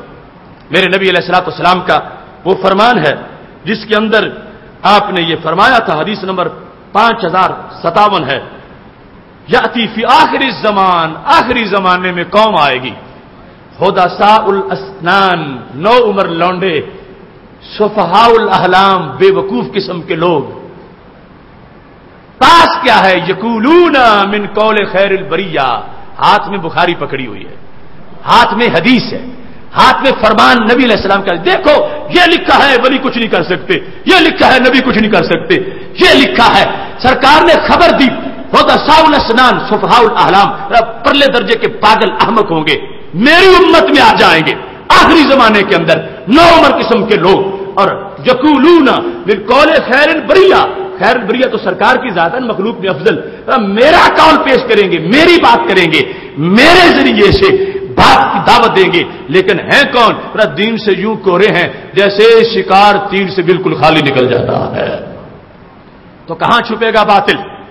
جس حق میں چھپنے کی کوشش کرے گا، سرکار نے بالکل اس کا واضح طور پر بیان کر دیا ہے. اس واسطے چیتے کی آنکھ لے کے جیتے رہو اور جاگتے رہو. کسی ایسے بہروپیے کے شکار میں مت آنا کہ جن کی خبریں سرکار نے پہلے دے دی ہے اور اس ذریعے سے امت کو بیدار کر دیا ہے. اگر پھر بھی جو بیدار نہیں ہوگا تو کل سرکار جہنم سے نہیں نکالیں گے اس کو. اگر گمراہی کی اس درجے میں پہنچ گیا جو کفر تک پہنچانے والا ہے تو پھر خود یہ شفاعت سے محروم ہو جائے گا. اس واسطے بھٹی میرے حال میں آج اس عظیم موضوع کو سننے والے لوگوں، یہ جو مختلف قسم کے بہروپیے ہیں ان کے بہروپ سے بچنا ہے. اور آخر میں امریکہ، اس کے پالتو اور اس کے حواری، وہ جو حق باتوں میں اپنے آپ کو چھپا رہے. امریکہ کا یہ کہنا کہ میں انسانی حقوق کا علمبردار ہوں، امریکہ کا یہ کہنا میں مظلوم قوموں کی حمایت کے لیے جاتا ہوں، یہ جھوٹ. وہ درندہ، وہ بھیڑیا، وہ واشنگٹن کا سور، وہ یہ چاہتا ہے کہ میں اس جملے کے ذریعے سے مسلم امہ کو شکار کر سکوں اور میں اپنی بناوٹی تہذیب، تمدن اور شائستگی سے اپنی درندگی کو چھپا سکوں. مشرق سے مغرب تک بہتا ہوا امت مسلمہ کا خون یہ نعرہ لگا رہا ہے کہ امریکہ انسانی حقوق کا علمبردار نہیں، انسانی حقوق کا غدار ہے. برطانیہ انسانی حقوق کا علمبردار نہیں، انسانی حقوق کا غدار ہے. اسرائیل انسانی حقوق کا علمبردار نہیں، انسانی حقوق کا غدار ہے. انسانی حقوق دیکھنے ہیں تو گنبد خضرا کی ہریالی میں نظر آئیں گے. اتنا بھی بدنام منافق کب دنیا نے دیکھا تھا؟ کتوں کا منہ چومنے والے قتل کرے انسانوں کا. یہ گورے کتوں کے منہ چوم رہے ہیں اور کعبے سے مقدس خون جو انسانوں کا ہے اس کو بہا رہے ہیں. تو یہ بھی ایک باطل حق کے جملوں کی آڑ میں چھپنا چاہتا ہے اور کچھ لوگوں کو اپنے دکانوں کا کھلونا بنا کر نام نہاد روشن خیالوں کو اپنے لیے ایجنٹ تیار کر کے یہ چاہتا ہے کہ وہ ان کے لیے اپنے ماحول میں فضا ہموار کریں اور مسلمانوں کو ایسے لیکچر دے کر مسلمانوں کے دلوں سے امریکہ کی نفرت نکالے اور انہیں امریکہ کی طرف مائل کریں. ایسے چینلوں پر آنے والے جو گدھے ہیں ہم ان کا پردہ بھی چاک کرنا چاہتے ہیں کہ اہل سنت و جماعت وہ جماعت ہے کہ جس نے ہر دور میں حق کی حمایت کے لیے ظلم کی تیز ہواؤں سے بغاوت کی ہے. اس واسطے آج ملت کو ایسا سبق دینے والے وہ نام نہاد سکالر جو اہل کتاب کے لحاظ سے وہ نام نہاد لوگ جو دیگر مسالک کے چرنوں میں بیٹھ کر اہل سنت پر جال ڈالنا چاہتے ہیں، ہم کسی لحاظ سے بھی ایسی فکر کو قبول کرنے والے نہیں ہیں. اس واسطے کہ قرآن و سنت نے قیامت تک کے لیے ہر مسئلہ ہمارے سامنے واضح فرما دیا ہے. لا تتخذوا اليهود والنصارى اولیاء، یہود و نصارہ تمہارے کبھی دوست نہیں ہو سکتے، تم ان کو دوست مت سمجھنا، ہمیشہ دشمن ہیں. اس واسطے آج ایک نام نہاد روشن خیالوں کا طبقہ وہ ایسی سوچ مسلم امہ میں کئی کالجوں کے اندر لوگ، کئی یونیورسٹیوں کے اندر لوگ اس طرح کے آ چکے ہیں، کئی این جی اوز کے ایسی پیداوار وہ لوگوں کو امریکہ کے لیے نرم کرنا چاہتے ہیں. ہم دیکھ رہے ہیں اس بھیڑیے کے لیے مسلم امہ کے دل میں کبھی بھی کوئی نرمی نہیں آ سکتی. اس نے تورا بورا کے پہاڑوں میں جتنے لوگوں کو جلایا ہے، اس نے دشت لیلا میں 1 لاکھ سے زائد افغانیوں کو جو موت کا لقمہ بنایا ہے، اس نے عراق جو نبیوں کی سرزمین ہے اس کے اندر اینٹ کو اینٹ سے بچایا ہے. وہی بھیڑیا ہر جگہ مسلم امہ کا خون بہا رہا ہے. اس واسطے وہ خواہ نام لے سماجی خدمت کا، خواہ نام لے انسانی حقوق کا، خواہ نام لے آزادی کا، خواہ وہ علمبردار بنے جمہوریت کا، ہم کہتے سب جھوٹ ہے، سب فراڈ ہے، سب فریب ہے. وہ کسی بات میں سچے نہیں ہیں. اپنی انانیت، اپنی چودراہٹ طے کرنے کے لیے، مسلط کرنے کے لیے سب کچھ کر رہے ہیں. ان سے بڑھ کے کوئی ظالم نہیں، ان سے بڑھ کر امت مسلمہ کا کوئی غدار اور دشمن نہیں. اس واسطے مسلم امہ دیکھے گی تو حرم کے نور کو دیکھے گی یا گنبد کے سرور کو دیکھے گی. اس کے ساتھ ایک دوسرا طبقہ، انہوں نے امریکہ دشمنی کو آڑ بنایا اپنے وحشی پن اور حیوانیت کو دوام دینے کے لیے. انہوں نے سر دھڑ جدا کیے اس نعرے کے نیچے ہم امریکہ کے دشمن ہیں. یہی لوگ ہیں جن کو امریکہ نے پالا تھا، یہی ہیں افغانستان کی پٹی پر مدارس میں جن کو بھرتی کیا گیا تھا، یہی لوگ ہیں جن کو روس کے خلاف استعمال کرنے کے لیے امریکہ نے اپنی گود میں بٹھا کے پالا تھا. آج کس منہ سے امریکی نہ ہونے کا یہ اعلان کرتے ہیں؟ امریکہ کے پربردہ صرف فرق اتنا ہے، ایک بڑا بدماش ایک چھوٹا بدماش. آگے ان میں رقم کی تقسیم میں اختلاف ہو گیا ہے، فوائد اور منافع کے لحاظ سے اختلاف ہو گیا ہے. آج یہ پوری ملت کو، پورے وطن کو بیچ دینا چاہتے ہیں اس بنیاد پر کہ ہم امریکہ دشمن ہیں، ہم امریکہ کے خلاف لڑنے والے ہیں، ہم امریکہ کے خلاف جہاد کرنے والے ہیں. جھوٹ ہے، مکر ہے، دجل ہے، فراڈ اور فریب ہے. امریکہ کے پالتو، امریکی پالیسیوں پہ چلنے والے، امریکہ کے ٹکڑوں پہ پلنے والے کبھی مسلمانوں کے خیر خواہ نہیں ہو سکتے. وہی خیر خواہ ہوگا جو مدینے کے ٹکڑوں پہ پلنے والا ہوگا. اس واسطے باطل جو حق کی آڑ میں اس لحاظ سے چھپا ہوا ہے اور اس ملک کو دہشت گردی کی آگ میں جلا رہا ہے، اس کے نزدیک نمازی نہیں، روزے دار نہیں، وہ گزرگاہوں کے مسافر، وہ مسجدوں کے نمازی، وہ سکولوں کے بچے، وہ ہسپتالوں کے مریض، وہ ٹریننگ سینٹروں کے سپاہی، وہ اس پاک فوج کے جوان، سب ان کے لیے ایک ہی طرح کفر کا سلسلہ ہے اور سب کو جلایا جا رہا ہے. یہ وحشی سوچ، یہ حیوانوں والا مذہب، یہ ڈنگروں کا دین جو ہے، اس کا شریعت مطہرہ سے کوئی تعلق نہیں ہے. وہ بھی اس آڑ میں، امریکہ دشمنی کی جو آڑ ہے اس میں چھپ کر اپنی حکومتوں کے خواب دیکھ رہے ہیں. اہل حق جاگتے رہیے کہ ہم نے پاکستان بنایا تھا اور پاکستان بچانے کا کردار بھی اہل سنت و جماعت ہی ادا کر سکتے ہیں. اس سلسلہ میں آج کے ان حالات کے پیش نظر اہل سنت و جماعت کو ہر لحاظ پر اپنے برحق ہونے کا جو اعلان ہے وہ کرنا چاہیے. زندگی اللہ کی دی ہوئی ایک ہمارے پاس امانت ہے. ہماری زندگی ہماری نہیں، ہم نے تو سودا کیا رب سے. اللہ فرماتا ان اللہ اشتری من المؤمنین انفسهم واموالهم بان لهم الجنہ. مومنوں سے رب نے زندگی خرید لی ہے اور اللہ نے جنت دے دی ہے. ہماری زندگی ہماری نہیں، یہ تو ہم بیچ چکے ہیں. ہاں جنت ہماری ہے انشاءاللہ. زندگی ہم بیچ چکے ہیں تو پھر نہ بچا کے تو رکھ اسے، تیرا آئینہ ہے وہ آئینہ جو شکست ہو تو عزیز تر ہے نگاہ آئینہ ساز میں. اس واسطے حق کا پیغام دینے میں کبھی کوئی جھجک ذہن میں نہیں آنی چاہیے. ہر طرف حق پھیلانا چاہیے. بموں سے، دھماکوں سے، جیکٹوں والوں سے اور امریکہ سے، امریکہ کے حواریوں سے کسی طرح بھی ڈرنے کی ضرورت نہیں ہے. اپنا سفر شہر شفاعت نگر مدینہ شریف اور حرم کی طرف جاری رکھنا ہے. اللہ تبارک و تعالی آپ سب کو عافیت عطا فرمائے. آخر دعوانا الحمدللہ رب العالمین. یاد رکھنا آج رات کو جامع مسجد رضا مجتبیٰ کے اندر مذہبی ایمانی ایکانی اجتماع ہو رہا ہے. بندہ ناچیز نے 28ویں مرتبہ قرآن مجید تراویح میں سنایا ہے اور آج انشاءاللہ اس کا ختم شریف ہوگا. رات کے اجتماع میں آپ کو شرکت کی دعوت دیتا ہوں. کل صبح توبہ کی فضیلت کے لحاظ سے عنوان ہوگا, اس میں بھی ضرور شریک ہوں. وآخر دعوانا الحمدللہ رب العالمین. والصلاۃ والسلام علی رسولہ الکریم. ربنا اتمم لنا نورنا واغفر لنا انک علی کل شیء قدیر. یا الہ العالمین, ہمارا یہ پروگرام اپنے دربار میں قبول فرما. جو دین کا فرض سمجھ کے ہم نے بیان کیا, اے اللہ اس کو آگے اثرات عطا فرما. یا الہ العالمین, ہمیں شر شیطان سے اور شر انسان سے محفوظ فرما. یا الہ العالمین, حاضرین کی دلی نیک تمنائیں پوری فرما. میرے مولا, یہ تیرے بندے جو روزانہ بڑے شوق سے اپنا وقت نکال کے آپ بیٹھتے ہیں اور تفصیلاً گفتگو سنتے ہیں, یہ خادمات اسلام, یہ دختران دین, یا اللہ ان کے اس عمل کو اپنے دربار میں قبول فرما اور سب کو اپنی طرف سے اجر عظیم عطا فرما. یا الہ العالمین, بیماروں کو شفا عطا فرما, مقروضوں کو قرض سے نجات عطا فرما, پریشان حال لوگوں کی پریشانیوں کو دور فرما, سب کی دینی دنیاوی مشکلات کو حل فرما. میرے مولا, یہ جہنم سے آزادی کا عشرہ ہے, اس میں ہم سب کو نارے جہنم سے آزاد فرما. یا الہ العالمین, رسول اللہ صلی اللہ علیہ وسلم کے عظیم مرتبہ کے طفیل ہمارے اس پروگرام کو اپنے دربار میں قبول فرما.